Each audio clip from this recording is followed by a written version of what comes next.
When it comes to how Lindsay came up with the idea for Dexter and his character, it all began when Lindsay was asked to speak at a business meeting in his hometown of Miami, Florida.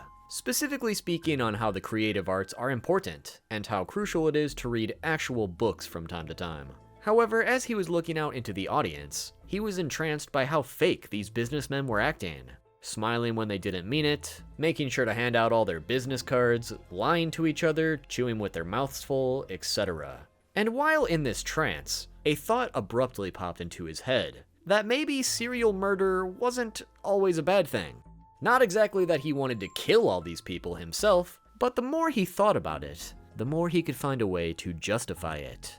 Throughout the rest of the meeting, he proceeded to take notes of these justifications on the back of napkins, and by the time he went home, he already had the basis for the first book, and the initial idea for Dexter's character. His overall goal with Dexter as a character was to make a sociopath as likable, funny, and charming as possible. Because ultimately, while Dexter commits these heinous murders, he wants the reader to find themselves siding with Dexter and his code.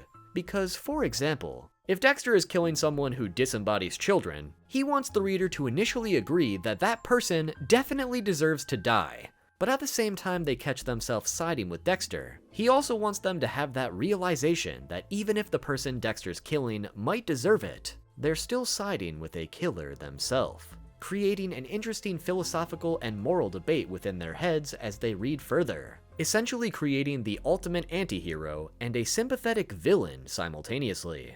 In the process of creating Dexter, Lindsay had to do a lot of research on sociopaths, serial killers, and the like. At first, he would consult experts on if a sociopath would do this or act like this, and it got to a point where Lindsay was writing exactly how a sociopath would act on instinct, which admittedly creeped him out a little bit.